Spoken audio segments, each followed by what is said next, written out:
Hey everybody, welcome to 3 Point Landing, another episode in which we talk about the crazy, awesome, weird, cool things in popular culture, movies, TV, and comics. And today we're going to be talking about a documentary series called High Score, which dropped this week on Netflix. I'm Matthew. With me today? I'm Misha, and today we'll be talking about, yes, that documentary about video game history, or, as Matthew looks at it, his recent past. Oh, yes.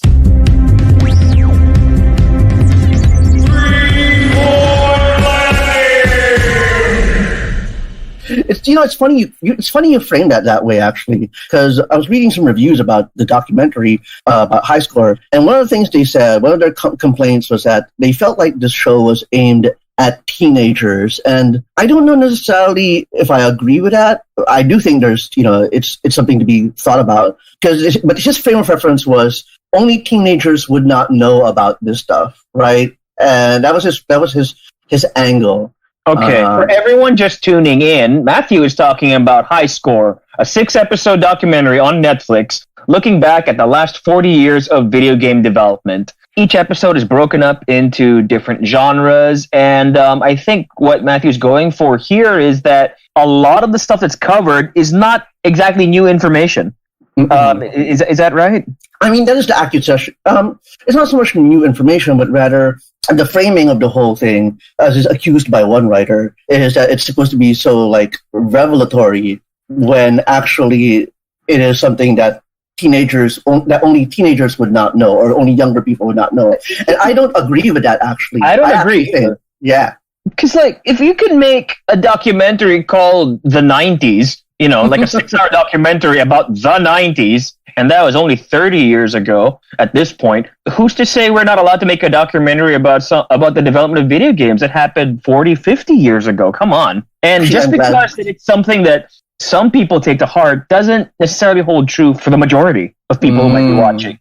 That's actually an excellent way to frame it that I hadn't considered. There's so many topics that have happened in the past year or 5 years or 10 years that people exhume and turn into material for documentary. So the idea that 30 years is too soon a time frame, I don't know. Yeah, the statute of limitations is different for that. Exactly. I mean, is there an upper limit to how soon you can make documentary? I think you can make a documentary about this year, right now, and nobody's going to complain. There's just so much to unpack. There's so much to document, and even somebody like myself, I'm not as well versed in video game culture or journalism as you, but I like to think that I have a good enough grasp on it that I knew a lot of the stories going in, and it still managed to surprise me. Yeah. I mean, I think something people forget about the value of documentaries is that while they are largely framed as more educational than other genres of video production, they are also meant to entertain. And that for me is where I got pleasure out of the High Score series, is that, yeah, sure, I knew who Roberto Williams was, or Richard Garriott, or John Romero, and almost everybody there, I knew about, except for some of the more obscure stories, which we'll get to later. But it was entertaining for me to see them present the material in the way that they did. One thing I appreciated that the documentary did consistently was they would have these game luminaries who are well in their 40s all the way up to the age of 70, sort of reenact what they did. Now, they don't have archival footage, but they'd be like, all right, this a 60-year-old Roberto Williams would take out a large piece of paper and proceed to repeat the process as she remembered it, of laying out the first video game she had ever designed. Right. And that was cool. Yeah, absolutely. And in my case, I greatly enjoyed that. It's a little bit of it's a very tongue-in-cheek kind of thing to do. It's not entirely a reenactment, but it is a recreation. It's a representation of the creative process or the eureka moments that these major figures in video game history had. And I think the fact that you have them doing the actual actions, that gives it a lot of verisimilitude, for lack of a better word, a lot of authenticity that you wouldn't have if it was actors putting on a show. Like the very first episode, you have Tomohiro Nishikado, the creator of Space Invaders, showing off his love of magic, of sleight of hand. I mean, that was delightful to me. I think that I put that on the same level as seeing one of the creators of Transformers talking about his love for transforming robots in that episode of The Toys That Made Us. You see that these people, even if they're in their senior years, they haven't forgotten the joy that they got out of creating these things and sharing them with the world. And the recognition that these genres, these products, these figments of their imagination previously, the hold that these things have on us now, even so many years later, is testament to how groundbreaking their work was. Yeah. And, it's also functional, I think. Like, people forget that documentaries are also a visual medium. They're not just dry voices placed over archival footage or pictures of old newspapers from microfiche libraries. You know what I mean? Like, that stuff, can only get you so far. So when the documentary narrator, Charles Martinet, obscure, little fun fact, the narrator of documentary, Charles Martinet, is the official voice of Mario. Absolutely. It's him, Mario. Yeah, but that aside, like, when he narrates something and he tells you, well, Tomohiro did this and Tomohiro did that, it's greatly enhanced by being able to see what he is saying as a narrator. You know what I mean? Like, you can't just let the narration carry everything and make the viewer do all the work in their head imagining what happened. I think what also makes it work is, fine, you've got the images from the periods that they're talking about. You have the archival, the vintage footage.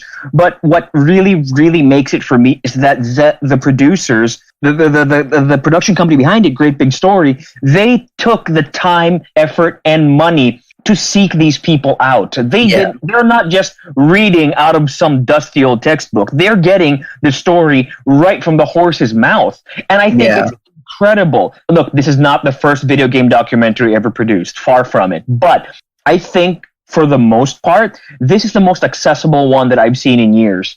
And the fact that they have these actual luminaries featured in it is a big deal and well worth getting excited for. The funny thing, for all of you listening, is that when I pitched this to Matthew, he was initially skeptical. Can you tell us about that? Absolutely. Because, you are the god of video games. So I want to know why you were skeptical and what change of heart you experienced. When I saw that there would be a video game documentary series called High Score, like, you rolled your eyes, didn't you? Yeah. Eyes spinning in my skull like, freaking wheels on a slot machine. You know what I'm saying? It's like, I thought, oh, great, it's called High Score. It's going to be about the bleeps and blops and about, Space Invaders and all that stuff. It's going to be all about this retro gaming stuff that, only people of the Gen X generation or Boomer generation, like, have fixated themselves on. That's where I was coming at. Or I was like, the best case scenario is it was going to be all like, video games, they're so big, they make so much money, esports, that's like, those are the two modes of documentary that exist right now for video games. And but who hurt you? Really, who hurt you? You got to go into things with an open mind. I wasn't going to throw it at you if it looked like garbage. Well, like I said, I did express my skepticism and misgivings, but at the same time, I was also like, all right, I'm going to give this a fair shake. Like, it's my duty as a self-styled video games pundit to give everything a fair shake. So, I popped in those 2 episodes, and next thing you know, I'm running back to Misha and being like, oh, we really got to do this series. Okay. No, honestly, okay, I did not expect it to be as respectful of the medium as it ultimately proved to be. I didn't expect that respect, and I didn't expect the absolute polish that they applied to every aspect of the production. Even something as inherently stupid as a former Nintendo game counselor wearing a mullet, wearing a wig to represent his 80s self, and then shooting a fake employee training video to walk you through the idea of game counselors. Because a lot of people now can't imagine a world where you can't just Google the answer to a game. There's a walkthrough, a solution, or a map, or a clue, or a tip. Back then, we had to figure this stuff out. Yeah, or as the narrator puts it, like, you don't have YouTube to bail you out anymore. And I tell you, yesterday I was playing a small indie game called Evans Remains, which is a series of side-scrolling, like, button puzzles, and I was just like, oh man, gotta look up YouTube. You gotta this puzzle. What the hell? I gotta look up YouTube. My big takeaway from that whole game counselor revelation of Nintendo, my main revelation there was the fact that they didn't get any hints, tips, or tricks from the developers. They had to actually play the games themselves before they could give advice on them, and they didn't even get advanced copies. They got them the same day that those things hit stores. I know, right? And also what was really interesting to me was the mental load. Like, that's obscene. There's no way. The amount of portion, the amount of territory in their brain that they needed to consume all of that game strategy information was growing every month, every time new games came out, and it necessitated the invention of their own personal homemade strategy guides, which the documentary doesn't make this explicit link. They don't draw a line to it, but I'm inclined to assume that those homemade strategy guides were what led to Nintendo Power and what led to the strategy guide, like the modern Prima Brady game strategy guides that emerged later.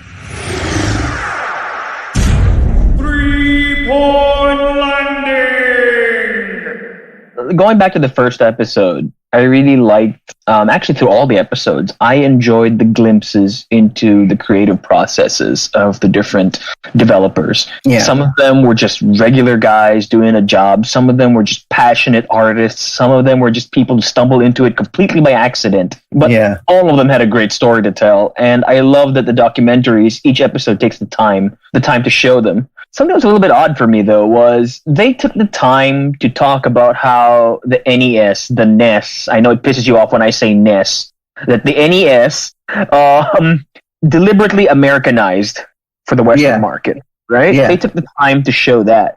But you don't get an equivalent scene when we're talking about how Mega Drive is Genesis. Why do you suppose that is? Because it's not like they couldn't go to Japan. They already went to Japan. Like they were in Japan for half this documentary. So why? And they were already talking to people in Sega of America. So why wouldn't you? Well, here's the thing. Like, what I want to go back to is something you said about the production company, Great Big Story. They make great short form videos. And one thing you notice about the way Great Big Story does their stuff in both this documentary series and in their YouTube channel is they always make people tell their story. They don't fill it in for you. They always make sure that it's always in the voice of the subject, right? And I noticed that if there's any gaps that happened in the High Score documentary series, it's because they couldn't get someone to actually speak honestly about the subject, and it would have been inappropriate and also in violation of their own their own protocol to have tried to fill it in with a less than reputable subject.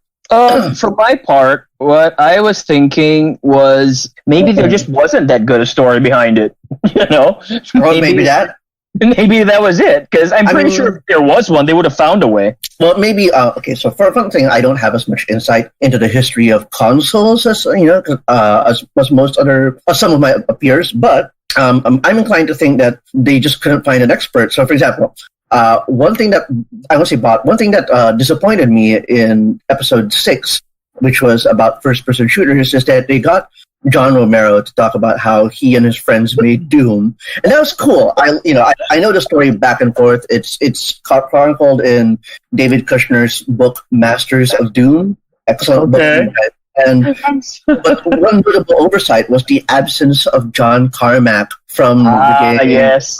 Okay, wait, hold on. 2 seconds. The reason I'm laughing whenever I hear John Romero's name is because I remember the garbage fire that was Daikatana. I cannot unsee that from my mind's eye. I mean, honestly. You think Daikatana and the Ion Storm studio that made Daikatana, you think that stuff is bad and laughable now? Let's pour a few drinks, and I'm going to tell you the sordid history of John Romero's publicly available love life. I don't want to know any more about that than I already do. Thank you very much. To be fair, I think he's in a good place right now. He's in a great place right now. Every time I hear interviews from him, he sounds like a much wiser person. I think makes such I think that's because he got all the debauchery out of his system in the 90s. Exactly. He's made catastrophic mistakes professionally and personally, such that he's able to emerge like this. And he's one of his current wife, Brenda Romero, she's like one of the great game gods of this generation, actually. And we'll talk about that some other time. But yeah, so the John Carmack wasn't there, and I felt like the Doom story was underserved by his absence. And so I wonder, that thing that you're talking about with the Mega Drive, why was there no good story about the Mega Drive's Americanization into a Genesis? Yeah, right. and maybe that person just was reticent to talk about it, or just wasn't available. I mean, that one is thing possible. Yeah, but or maybe Carmack not talking about Doom, that seems off to me. Well, I think Carmack is just not a person who likes talking about his work in general. That's his reputation. He'll maybe he said no when he found out Romero was involved. Maybe, but they seem to be on good terms now. I just guess for whatever reason they declined. And there's also the fact that some of the people who are behind the history of video games, I think some of them are old or dead. Like, one of the persons who showed up in the documentary was John Kirby, the American attorney. Oh, man. Yeah. I love that. I've always loved that guy. I've loved to see him interviewed. Yeah, he was the American attorney who helped Nintendo protect Donkey Kong from the predations of Universal Studios, who was coming at them for supposedly infringing on King Kong, right? And at the end of the series, or the end of the documentary, it's noted that Kirby died before the documentary was released. Absolutely. And that's why I think it's great that we're getting all these people's stories documented before it's too late. Yeah.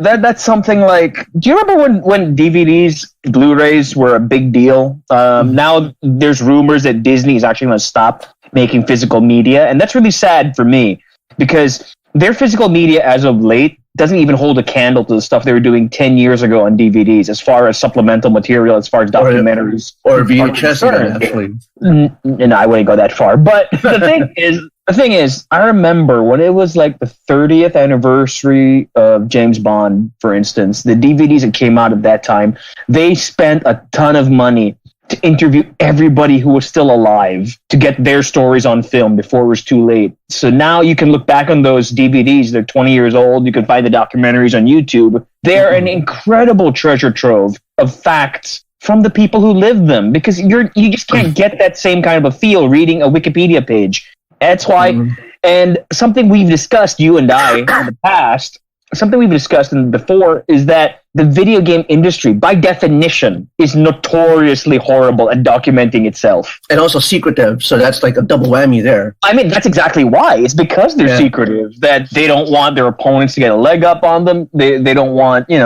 leaks of their projects. But the thing is, that is precisely what prevents them from being documented as heavily as, say, the movie industry, or even we know more about Kim Kardashian's day than we would know about the development of Super Mario at this point. Yeah, exactly. So I think that it's really good that they took the time and effort to do this. The first episode talks about the 1970s and the development of Space Invaders and the rise of the video arcade. The second episode talks about the crash of the home console market in North America and the rise of Nintendo. The third one, I was particularly fascinated about, because that's something I am a bit lacking in as far as game knowledge goes. The third episode is about RPGs. What did you think of that? Oh, that was definitely where I really got over the moon with the series, because, well, first of all, obviously it's my jam, because the subjects interviewed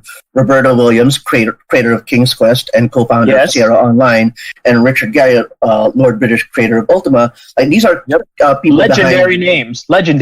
On the PC desktop, gaming experience. I will admit that I have in the past expressed a lack of fondness for them, but I've mellowed out over time.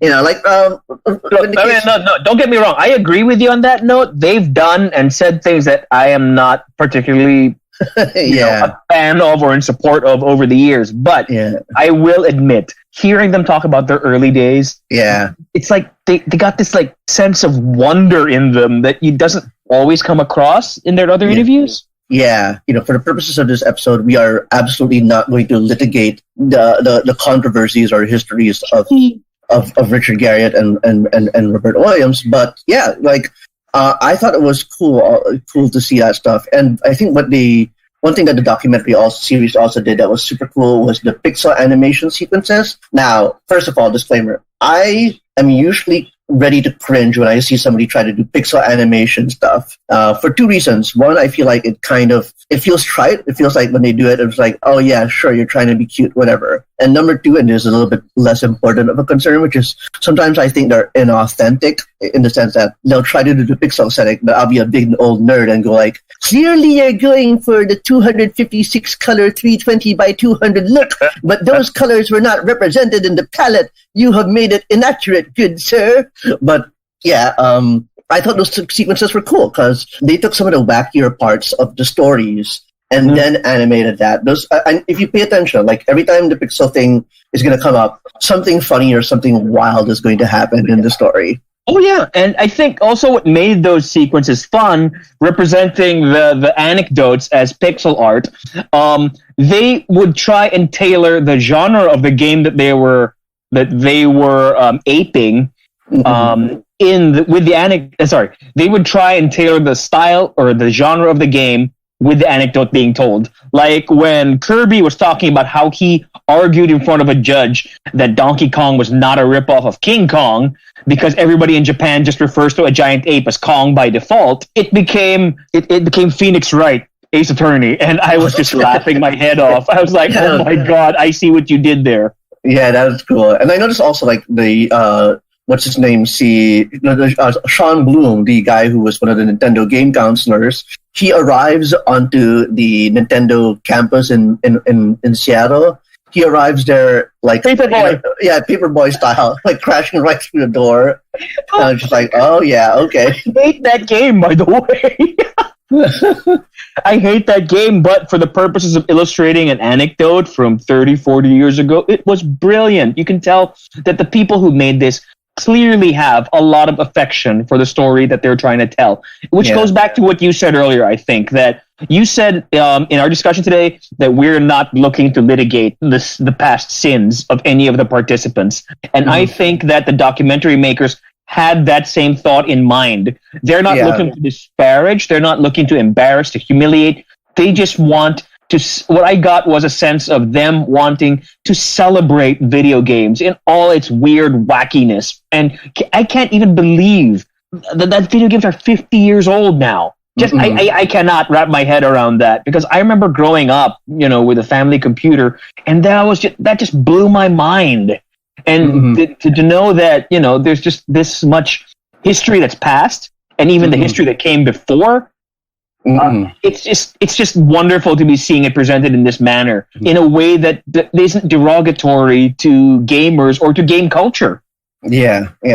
And one thing that doubling on what you just said, like that's the thing. Like there's an accusation from some critics that the documentary comes off as too much of a commercial, and I'm just like, especially with particular to Nintendo and Sega, and I'm like, I guess if something's not necessarily sharply critical, it's automatically a commercial. I don't buy that.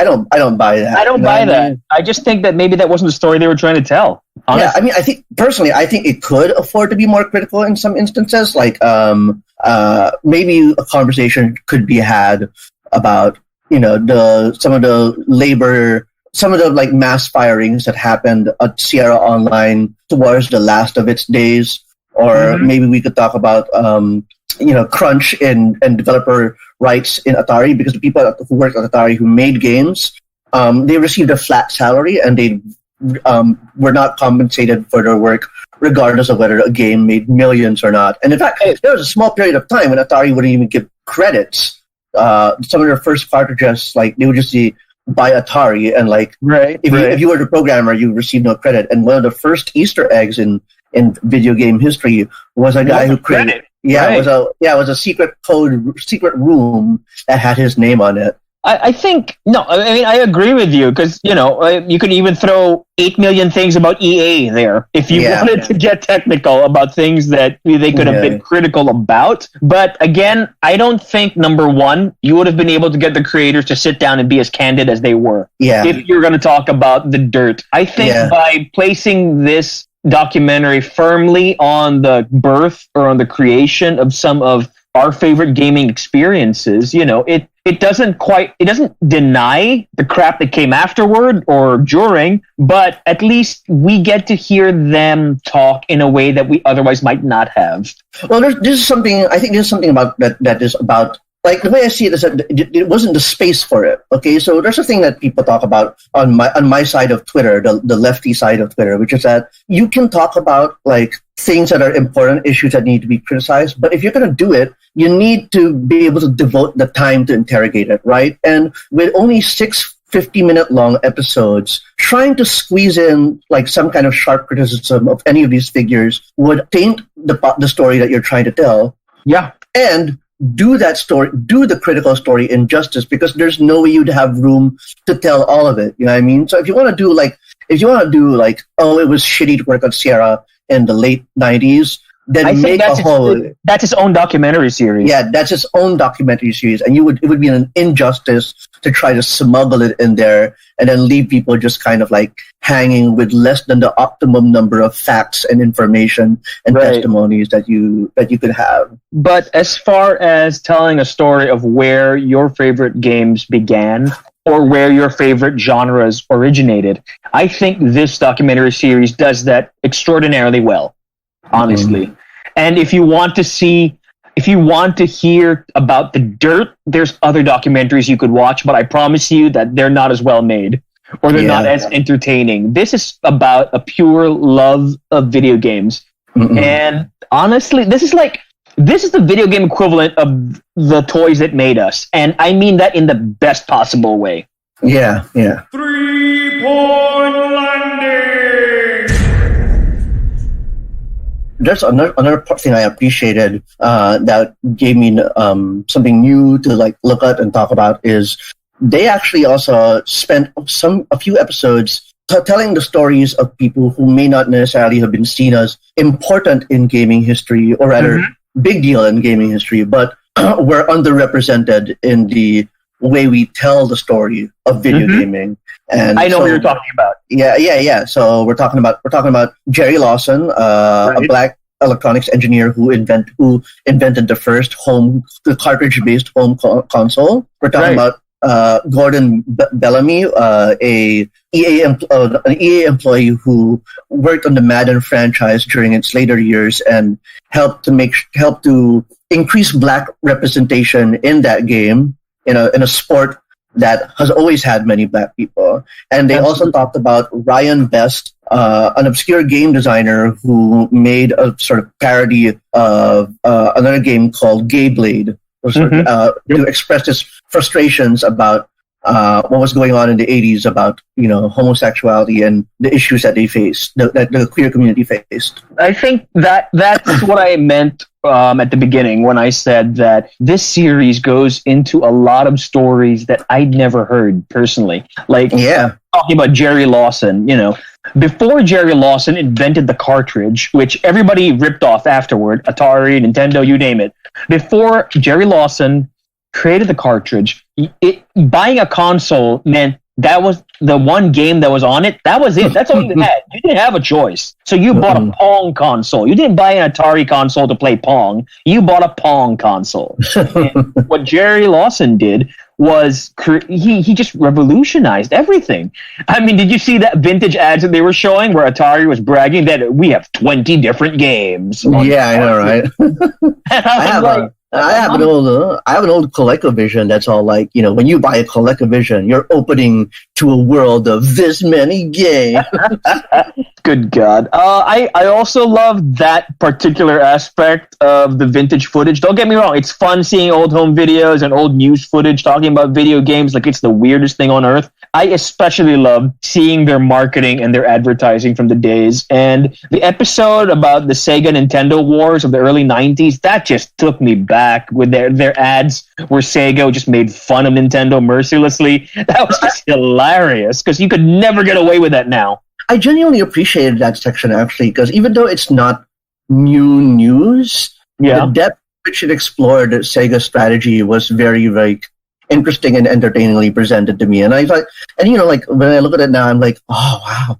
That's all their tactics are genius. Like it's not something that's new to us, but when they start going through it bit by bit, I'm like, oh yes, you're a genius.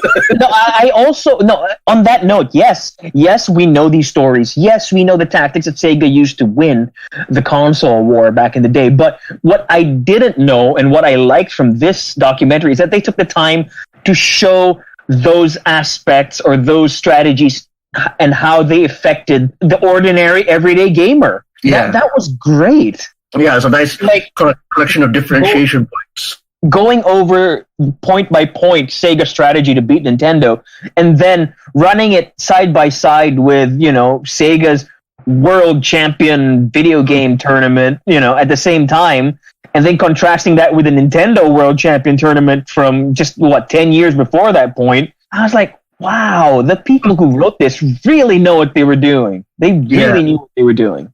Those championship stuff was also the championship stuff that's featured in 2 of the episodes. I thought was made for some exciting stuff too. They featured his name was Jeff Hansen, the winner of the World Championship, and I also appreciated the story of Chris Tang, winner of the 1994 Sega World Championship. That stuff was like exhilarating material to watch.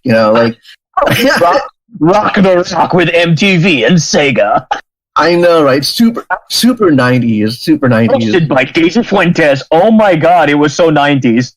I know. I love it.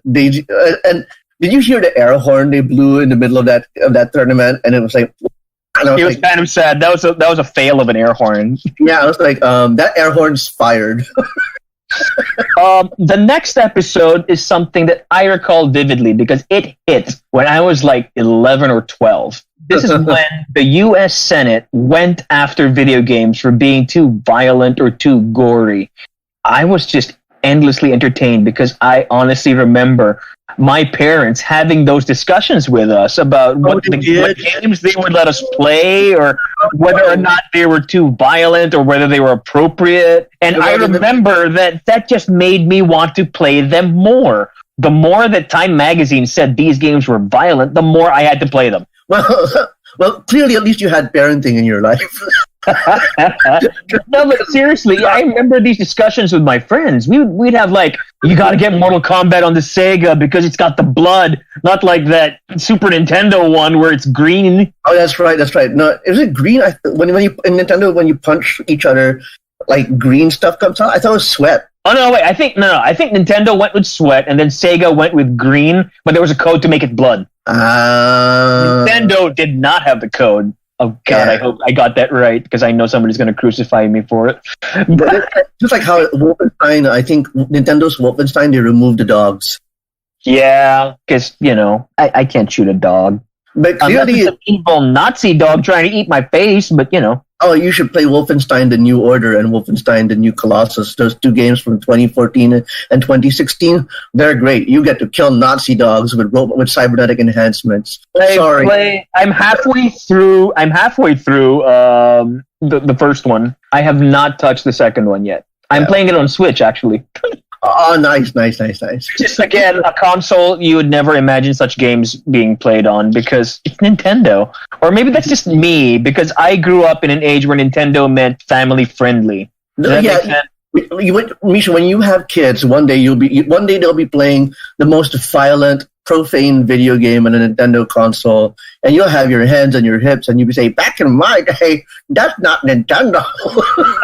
No, but it's true. Nintendo would not touch that kind of a game back in the day. They were firmly in the ages 13 and under category, and that's what Sega leveraged in every one of their ads. Yeah, and I love how they framed it too. They were saying like, look, if we make our video games here at Sega, if we make it so that we're targeting kids who are 13 years older, the older brothers and the older sisters, and automatically we're going to win the younger brothers and the younger sisters because they'll be like, oh, I want to play with the older brothers. Exactly. I thought that was genius. Absolutely, that was genius. Yeah, don't underestimate the power of aspirational siblinghood. You know what I mean? Like, yeah.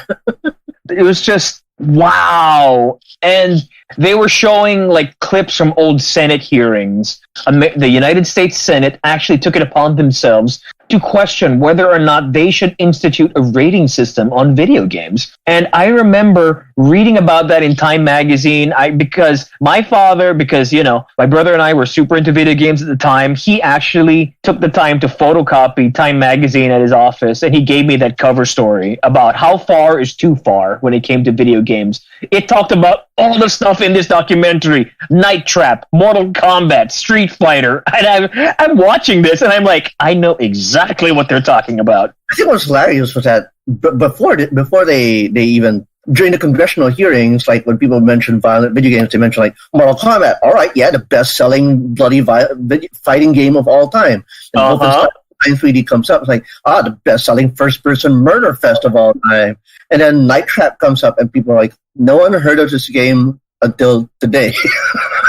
Okay, again, because I was there, I remember it wholeheartedly. I remember how crappy it was. I mean, I'd never actually seen it in action. I'd only ever read about it because there was no way that game was getting into my house. I mean, yeah, because they spent for print ads. That's how you knew about it. It's there in fucking EGA. But I just remember it being this legendary thing. So that when I finally saw it on the internet when I was in college, I saw it on YouTube, and I was like, this is what people were upset about 20 years ago? Seriously? Are you serious? This is what people are upset about. Well, not 10, 20 years ago. Oh, I can never could count. But, the thing is, like, if you look at it now, it is such campy garbage. And even the guy who created it, he's like, they just showed the worst possible clips, and they edited them together to make it look super sinister in the Senate. But if you play the thing, you can see how bad it is. The acting is bad, the gore is meh. The so-called sex and violence was, the average episode of Baywatch is more risque than this game. Look, literally every piece of entertainment can be made to look bad if you take the one thing and then call it the thing that it is. What I mean is, say you look at a show and you say, that show is excessively violent, and then you take like the most violent scene out there, and you're like, look at this, it is violent. Well, yes, it is violent, but it's only a small part of the show. You know what I mean? Like, that's true. I really like the fighting game episode. Okay, stop me if I'm way off base here, but is it wrong? I mean, in my head, I'm thinking there's something wrong with the narrator referring to them as fight games. Aren't they fighting games? He said fight game once, and then... No, he said it over and over. He kept referring to the genre as fight game. Oh, that was weird. I had never heard that before. No, am I out of touch? Am I out of the loop? Is this a new thing? I don't know. Help me out here. You write about video games. Well, I don't know. I have not heard it. Fighting games ain't my beat, but I can tell you I have a direct line to the fighting game community. And according to the fighting game community, it's called fighting game. It's there in the title, right? Fighting game community. Not a fight game. Come on. But I really enjoyed seeing how classic Street Fighter characters got designed. Man, could you believe 8 characters used to be a lot? No kidding. That's why when Tournament Edition came out and the new challengers, oh my god, I was just blown away. I think from 8 it became what, 15, 12? From 8 from Street Fighter to Super Street Fighter, it went from 8 characters to 12 characters. There you go. And then it became 16 characters if you included the villains who became fully playable without any unlocks. So, Vega, Balrog, M. Bison, and Sagat. Right. I just really like seeing them talk about the photo walks they would take to find interesting places to stage their battle. Yeah, that's so neat. Yeah. Or all the little tweaks that they would do to give everybody nationalistic characteristics, but cranked up to 30. On a scale of 1 to 10, they would crank it up to 30. Like, Honda just used to be a regular sumo wrestler, then they put a yukata on him, then they put the makeup on his face, and then they gave him the power to propel himself halfway across the screen. Yeah, it's wild, actually. Completely wild. That's why it amuses me that there are some people now who look at this and they say that these are racist caricatures, when the people who created them had no such intention. Fine, I know that intention doesn't correlate to effect, but they just did not strike me as being vindictive or racist in any way. Yeah, I mean, it's a sort of cartoon representation, and I think as far as the original Street Fighter 2 and its variations are concerned, I'm okay with that. It's funny though because this is a little pet peeve of mine that is not real. That is kind of a tangent here, but my partner and I we're not big fans of the very very popular game called Overwatch. Tell me more. And one of the things that that gets at us is people in the mainstream press are very keen to celebrate Overwatch for its diversity, for representing people, of different races and different colors and different, whatever, and genders and whatnot. Yeah, and it is true that it does that, but it doesn't do it exceptionally well. Do you know what I mean? It's still the Russian is very Russian. The Indian is very Indian. That kind of stuff. Right. And when we're at our meanest moments, we're like, my partner came up with this. They were like, this is just Street Fighter 2 diversity, and that's not a knock on Street Fighter 2. What we're basically saying is that this fucking 2016 video game is about as diverse as a 1991 fighting game. That is absolutely true. It's like, why are you giving these people accolades or a thumbs up? And then you're looking at something from 30 years ago and you're saying that it's racist. I'm like, guys, come on. But I digress. But honestly, I didn't know until that Street Fighter episode, until the fighting game episode, I did not know that Japanese video game culture wasn't competitive. That this is the first time that you are forced to interact with the guy next to you. And, actually, I think the documentary likened it to a showdown in the Old West. That you were forced to prove yourself, prove your might. Yeah. And that just blew my mind because I thought in my head, surely there have been competitive games before. There have been one-on-one scenarios before. But they said there hadn't been in Japan. I'm not sure about that necessarily, but I definitely think that what we can all agree on is that there were no such competitive games that had sort of taken the culture by storm and really, made a mass market penetration. Penetration. Oh my god.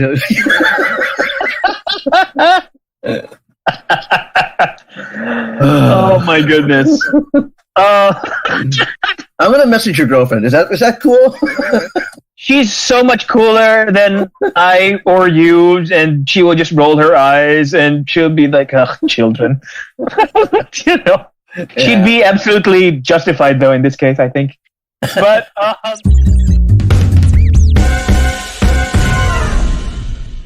I liked hearing about the formation of things that you just take for granted. Things that have been around for so long that nobody even questions how they came about. Things like Atari, like Sierra. Okay, so Sierra's not around. Like EA, stuff like that. I mean, these are the pillars of video games. And hearing their progenitors just gush about them like 6-year-olds, was just a treat, in all honesty. And I like that the documentary wasn't vindictive in any way. It wasn't like the King of Kong that just needed to make a hero versus villain narrative. King of Kong is fun, but it has an agenda. Yeah. This one just struck me as coming from a place of love. As stupid as it sounds, I think this documentary series came from a place of genuine affection.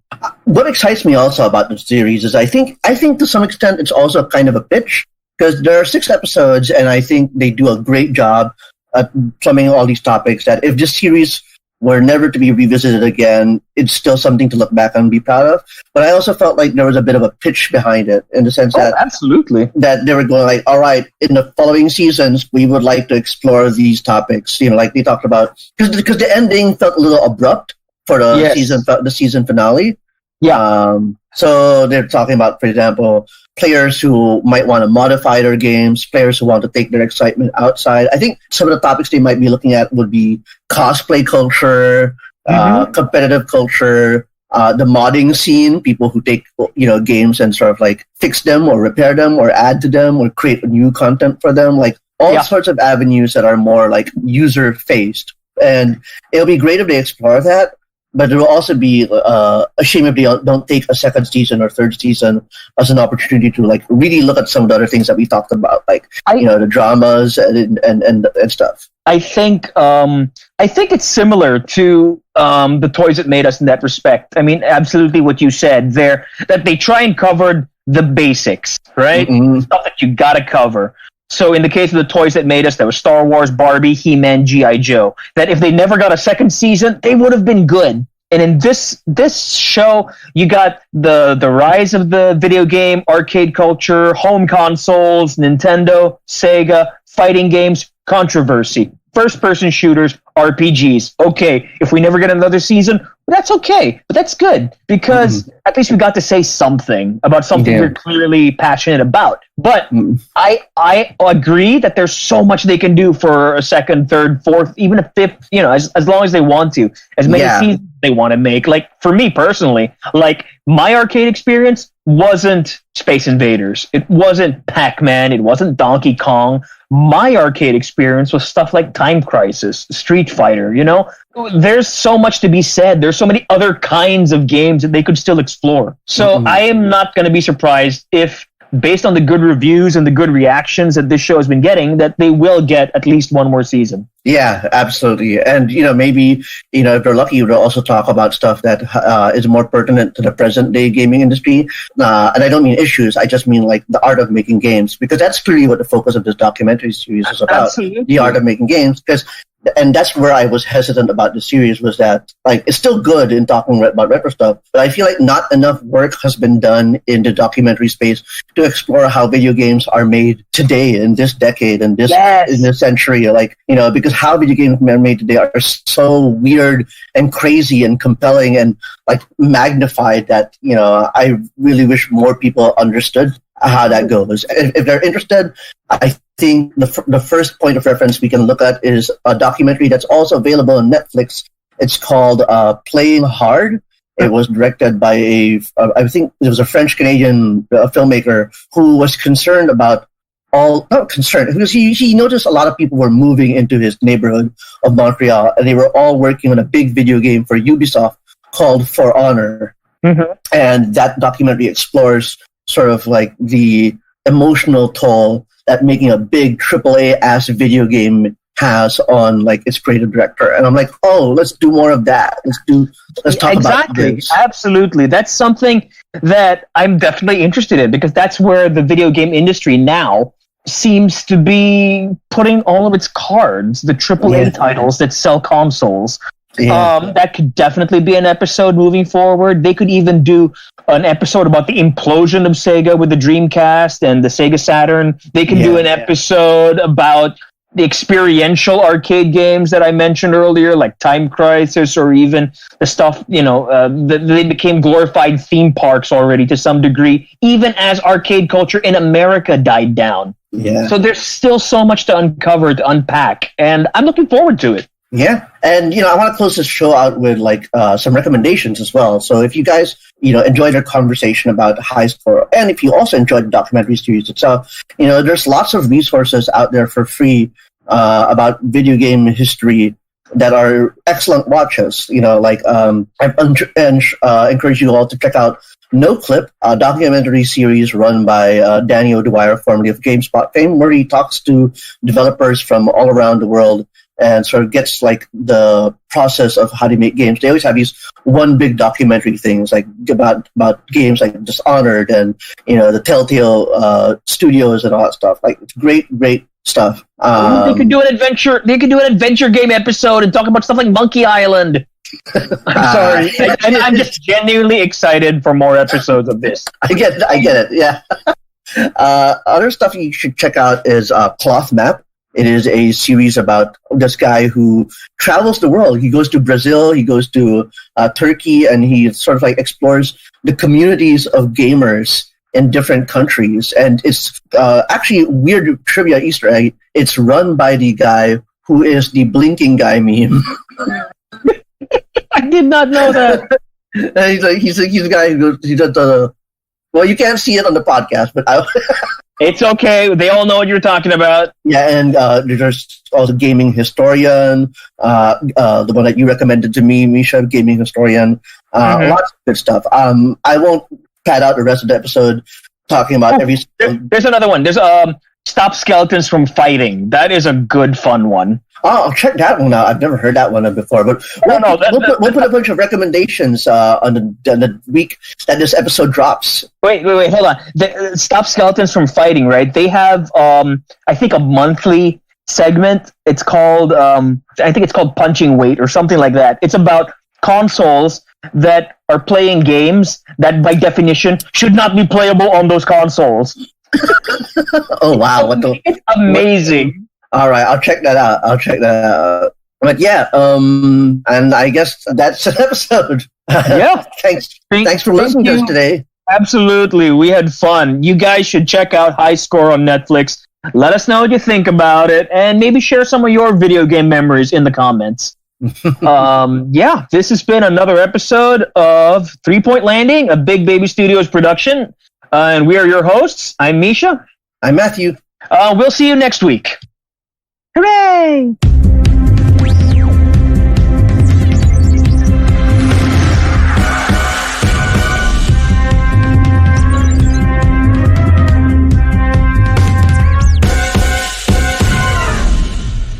Seriously, I love the show. It was a good show. Yeah. Fucking A. I need more episodes. I'm not even kidding. They could do an entire episode on handhelds, you know?